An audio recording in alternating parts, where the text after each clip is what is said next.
Hello everyone, welcome back. Chào mừng các bạn đã quay trở lại nha. Hello. Let's work out a little bit, okay? Mình sẽ phải work out, okay? Everyone, cho tay lên trời các bạn nào. Okay? Put your hands up, everyone. Put your hands up, okay? Put your hands up. Minh Sơn nhắc lại cho thầy nào. Okay? Put your hands up. Put your hands up. Hát đấy ra con này. Hands. Hands up. Hands Up. P nào. Up. up. Okay, good. Right, put your hands up, okay? Sang trái nào. Left. Left, Right.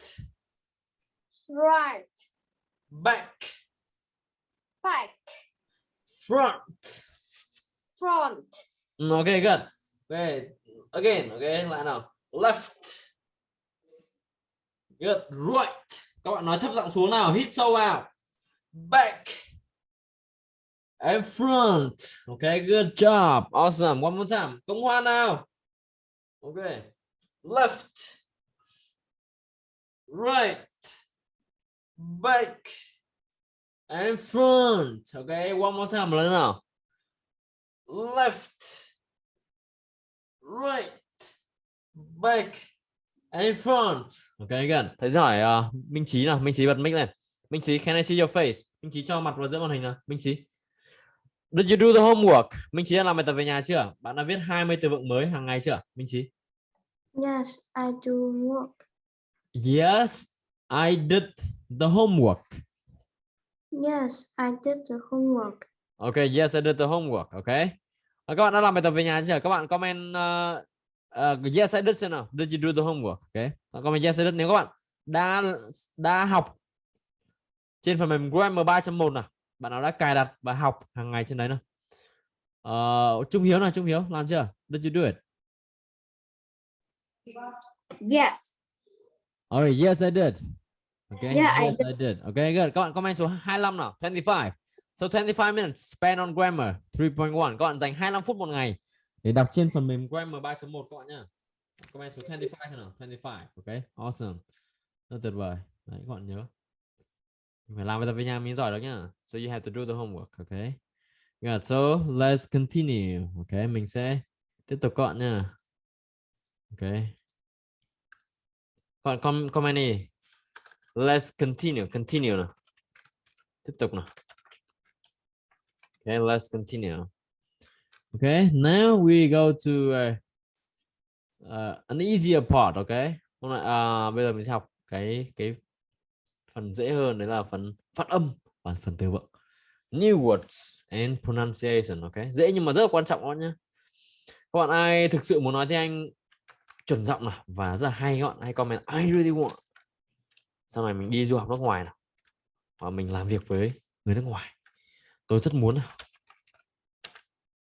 Ok, các bạn comment đi nào. I really want. Everyone, I really want. Ok, cả lớp này. I really want. Okay, tôi rất muốn. I really want. Ok, rất tuyệt vời. I really want. Rồi, xin mời Gia Gia nhắc lại theo thầy nào. I really want. Okay. I really want. Ok, âm cuối nào. Want. Ok, cả lớp này đọc lại theo thầy nào. I really want. Gia bật lên nào. I really want. I really want. Các bạn nha, các bạn không được bật mic mà chưa có sự cho phép của thầy nha. Ok, good. Ok, thanks. Rồi, tiếp theo. Next. Mình sẽ học phần. Đó, comment nào. Wait a second.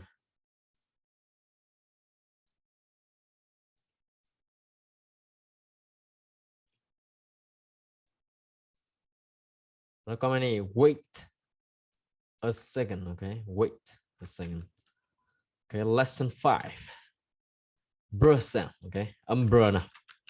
Br sound. Okay, những cái từ có âm br. Âm hoặc là tiếng này. Br. Okay. Let's go. Br, b. Đầu tiên mình sẽ học âm bờ nhé. Bờ. Âm bờ. Bờ. Bờ. Âm B thì sẽ phải bằng âm P plus vibration, ok? Vibration. Ok, như là rung họng các bạn nhé. Âm B sẽ bằng âm P cộng với rung họng. B, b. Cộng này tiếng Anh là plus. Ok, plus là cộng.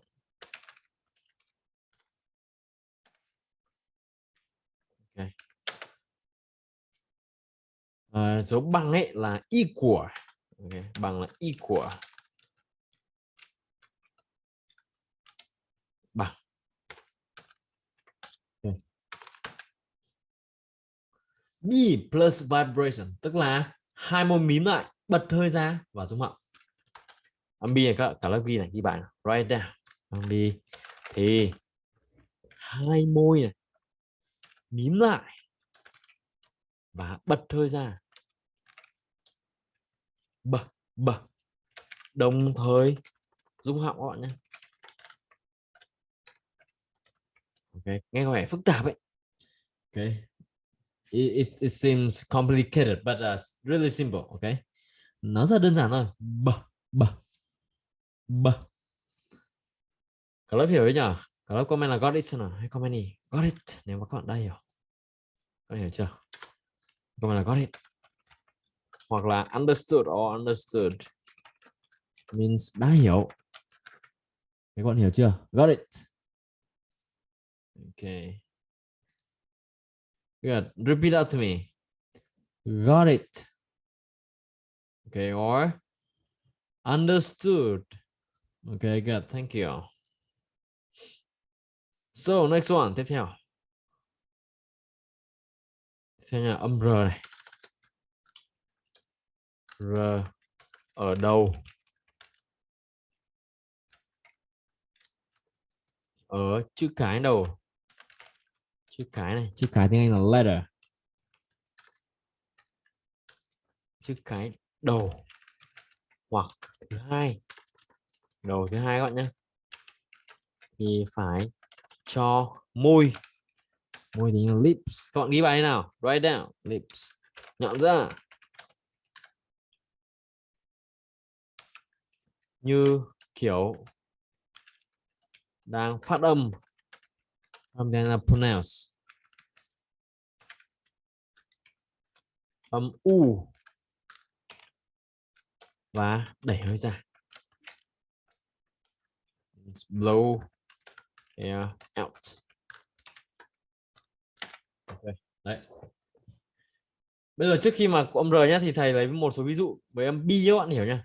Can you give us some examples of the words which contain the letter B? Okay. Bạn thử lấy ví dụ những cái từ mà có âm B nào.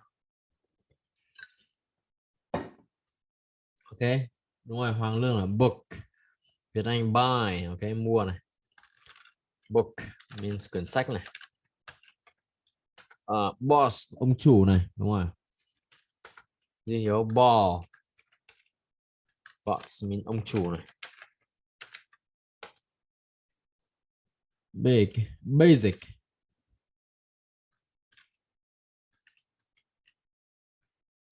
Ok, cơ bản. Balloon.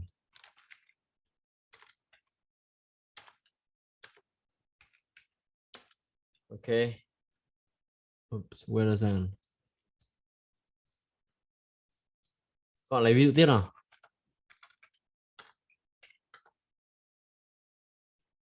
Ok, what else?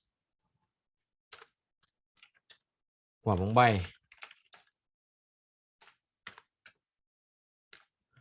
Ok, what else? It's a bowl. Là cái bát các bạn nhá. Bát ăn cơm ấy. Ok, good. Good. Thank you, thank you. Rồi, repeat out thỉnh các bạn đọc theo thầy nào. B, b, b, mở miệng ra, bật hơi ra. B, book. Next one, boss. Next one, basic. Next one. Balloon. Good. Bowl. Okay. Good. Xin mời Hoài An nào. Hoài An. Repeat after me. Book. Book. Boss. Boss. Basic. Basic. Good. Next one. Balloon. Balloon. Okay. Bowl. Bowl. Okay. Good. Thank you.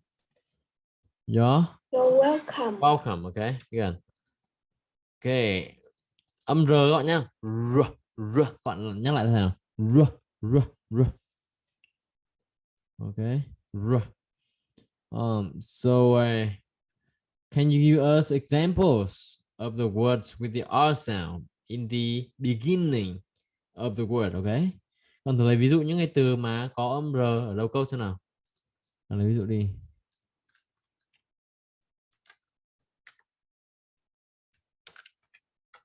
Okay. Where the sound? Thầy bật chat lên. Okay, rồi các bạn. Okay. Okay, nhọn. Minh Sơn là ruler, là cái thước này.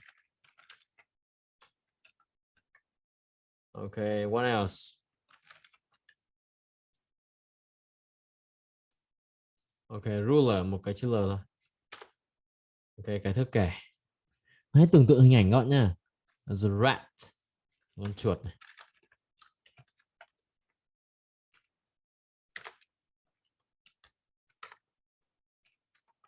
Rocket, quả tên lửa này.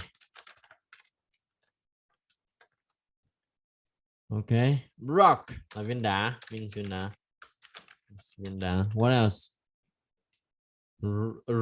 Ring là chiếc nhẫn này. Nhẫn thầy đang đeo là ring. Chiếc nhẫn này. Rất là nhiều từ hay. Rich là giàu có. Yes. Okay. Thank you. Okay. Cảm ơn các bạn. Cả lớp nhắc lại theo thầy nào. Ruler. Okay, good. Next one. Tiếp theo nào. Rat. Good. Next one. Rocket. Good. Next one. Rock. Good. Next one. Ring. Next one. Rich. Okay. Xin mời bạn Lâm Anh nào. Lâm Anh đọc theo thầy nào. Ruler. Ruler. Next one. Rat. Rat. Good. Next one. Rocket. Rocket. Good. Next one. Rock. Rock. Good. Ring. Ring. Good. Next one. Rich. Rich. Okay, good. Okay, thank you. You're welcome. Rất là tốt. Okay, thầy thấy bạn nói khá là chuẩn rồi đấy. Tuyệt vời. Okay. Rồi. Đấy thì các bạn nhớ b, r. Okay, thì âm br. Br thì xem bằng các bạn ghi lại nào. Okay. Âm này, hoặc là sound. Br. Thì xem bằng âm b. Âm r, đơn giản. Okay, plus r. Okay. Br. Okay, for example. Okay, ví dụ như là brown. Okay, màu nâu này. Brown bread. Okay, nghĩa là cái bánh màu nâu. Brown bread. Các bạn vừa phải cho môi nhận ra, bật ra. Brown bread. Các bạn hiểu không nhỉ? Là br sẽ bằng âm b cộng âm r. Các bạn nếu comment là sure xem nào. Sure, chắc chắn rồi. Các bạn hiểu không? Hiểu nhỉ? Các bạn comment là sure xem nào. Please comment sure. Okay, awesome. Rất tuyệt vời. Sure. Rất nhiều bạn hiểu nhá. Sure. Okay. Rồi. Brown. Mình học nha. Continue. Brown bread. Okay. Brown means màu nâu này. Bread means bánh mì. Okay, good. Cả lớp ơi. Brown bread. Bánh mì. Ok, brown bread. Repeat out to me. Brown bread. Các bạn nhớ âm cuối nào. Remember the ending sound. Ok. Phải nhớ âm cuối nào. Ok. Repeat out to me. Xin mời bạn Ngô Thúy Dương nào. Đọc lại cho thầy. Brown bread. Brown bread. Ok, Thúy Dương chưa có âm n hơi ở mũi rằng. Brown bread. Brown bread. Good, next one. Brother. Brother. Good, TH lưỡi để giữa hai răng cả lớp ơi. Brother. Brother. Ok, good, thank you. You're You're welcome. welcome. Ok, xin mời Bảo Anh xem nào. Bảo Anh đọc cho thầy nào. Brown bread. Repeat. Bảo Anh. Brown. Môi nhận ra chữ R nào, môi nhận ra cả lớp ơi. Brown. Thấy không? Brown bread. Brown bread. Okay, good. Next one. Brother. Brother. Good. Thank you. You're welcome. Perfect. Được rồi. Next one. Tiếp theo các bạn này. Read and match. Các bạn phải nghe và các bạn nối nào. Nghe và nối nào. Read. Tương tự chữ R nè. Read là đọc này. Read đọc và nối and match. Nối. Các bạn nha. Repeat. Match. Read and match. Okay. First one. Từ đầu tiên nào. Yellow. Yellow. Okay, màu vàng này. Next one. Red means màu đỏ. Next one. Purple. You know, purple means màu tím. Còn tập nói cho thầy để mình nói chuẩn hơn các bạn nhé. Tập nói cho thật là nhiều. Next one. Green, màu xanh lá cây nào. Green means màu xanh lá cây. Next one. Brown là màu nâu. Brown means màu nâu. Okay, drink water. Everyone, các bạn uống nước nào. Drink water.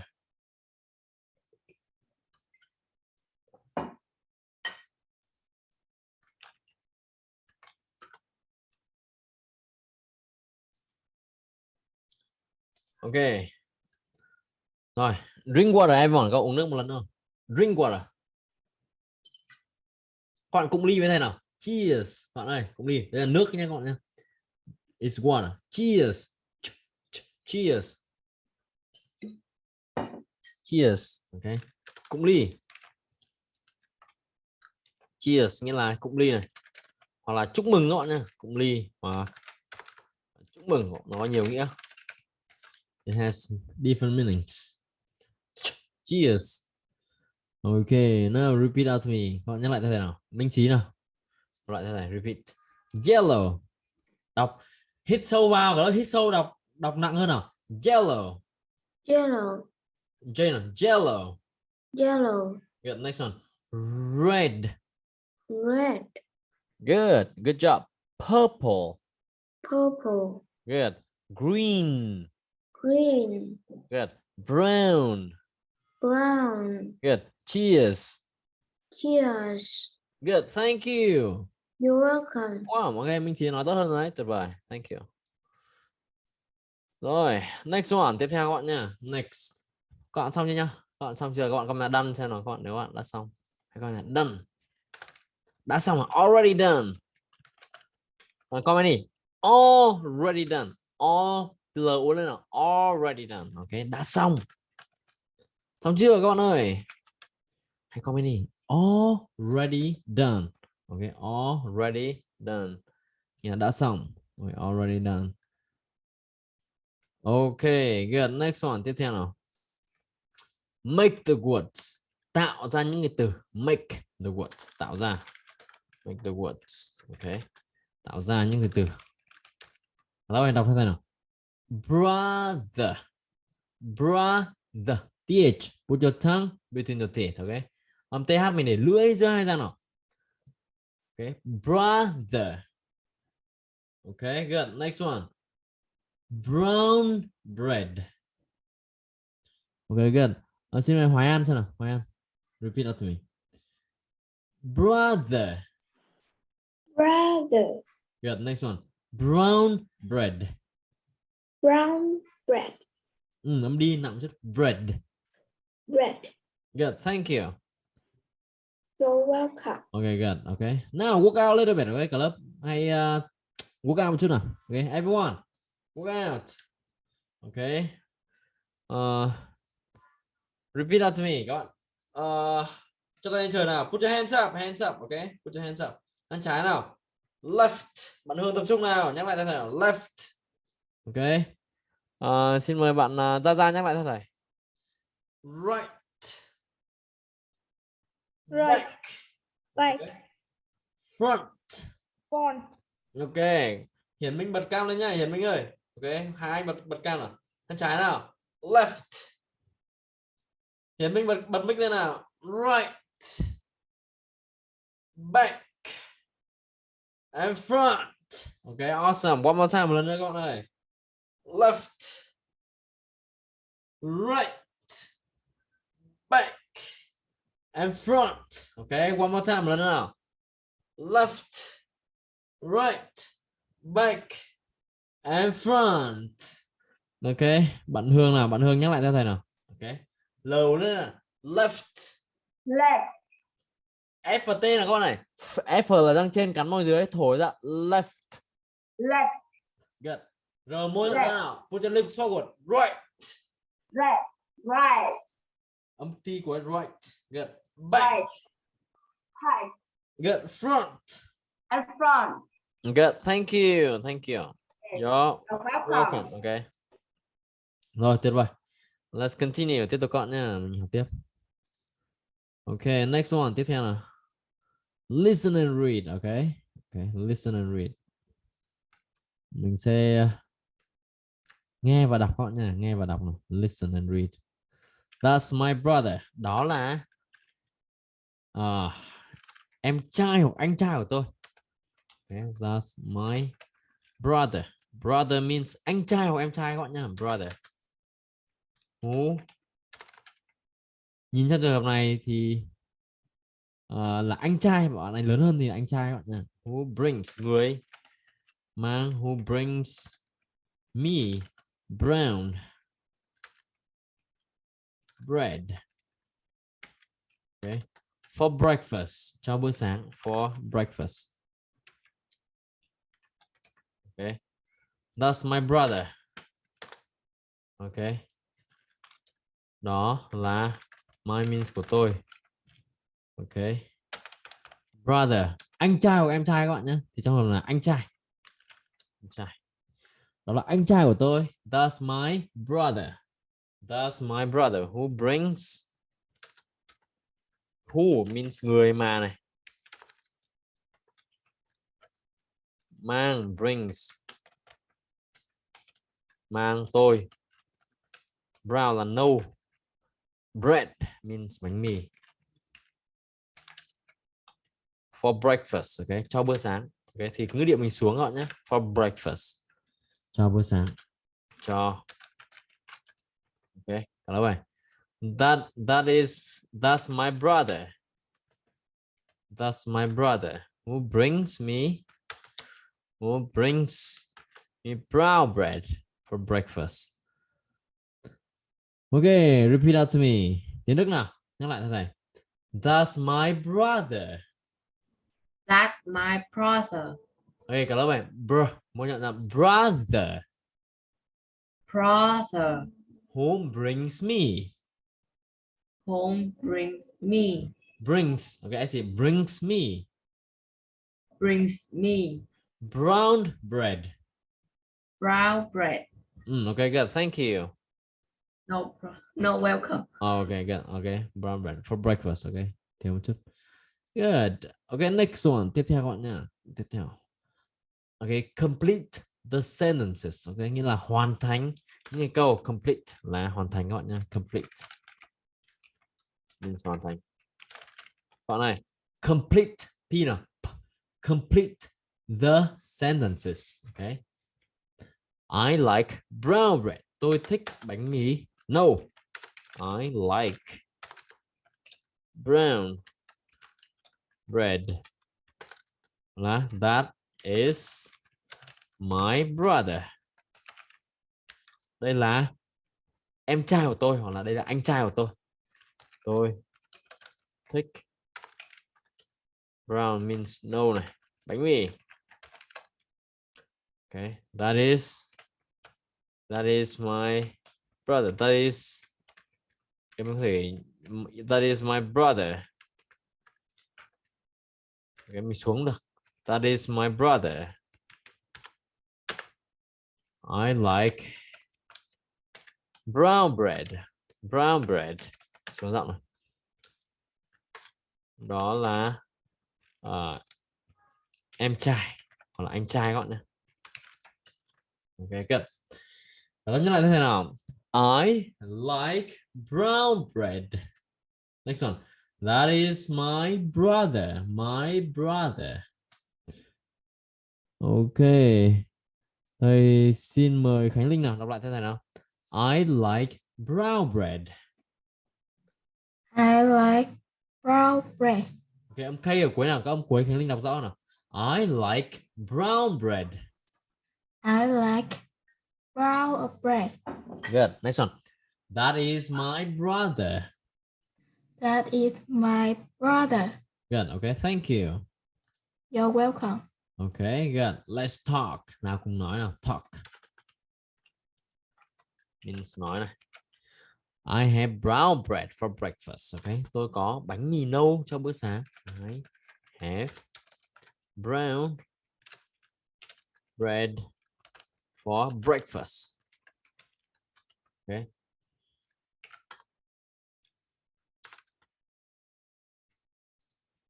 Tôi có này. Brown là nâu này. Bread means bánh mì cho bữa sáng.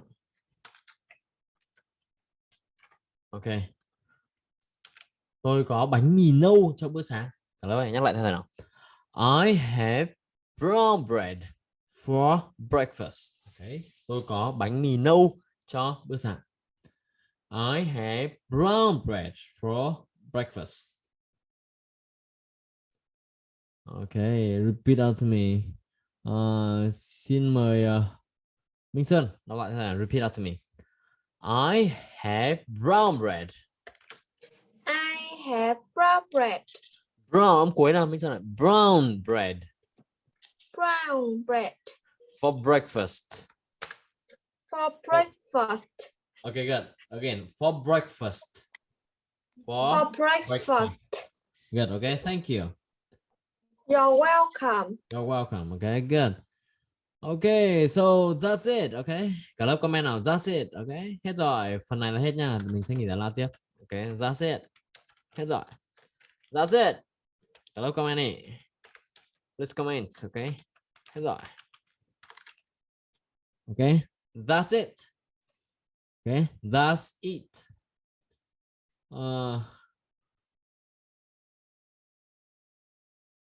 Xin mời Hiền Minh xem nào. Hiền Minh đọc lại thế này nào. Repeat out to me. That's it. That is. TH để lưỡi giữa hai răng nào. That's it. That is. Okay, that's it. Okay.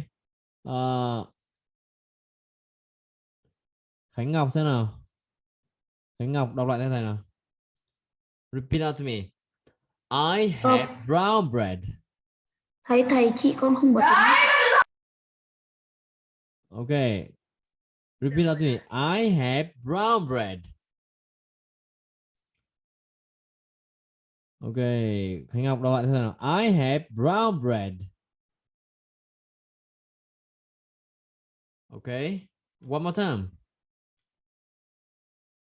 Okay, cả lớp nhắc lại thế nào. I have brown bread for breakfast. Okay, good. Next one. That's it. Okay, good. Thank you. Okay, let's take a break, okay? Good. Cả lớp nghỉ giải lao nhá. Khoảng vài phút. Okay, take a break. Cả lớp comment nào. Take a break. Hey, take a break. Cả lớp comment đi. Take a break.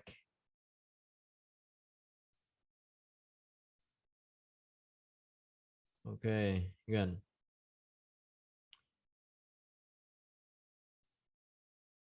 Okay, thank you everyone các bạn.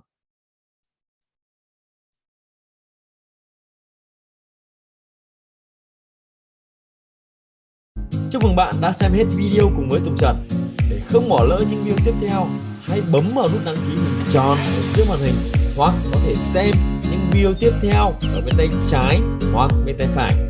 Hãy đăng ký ngay vào link ở trong phần mô tả để nhận quà tặng là các truyện tranh tiếng Anh và truyện tranh song ngữ hay nhất, các bộ phim hoạt hình hay nhất có sắp tiếng Anh và tiếng Việt để bạn yêu và đam mê học tiếng Anh và học tiếng Anh. Xin chào và hẹn gặp lại trong những video tiếp theo.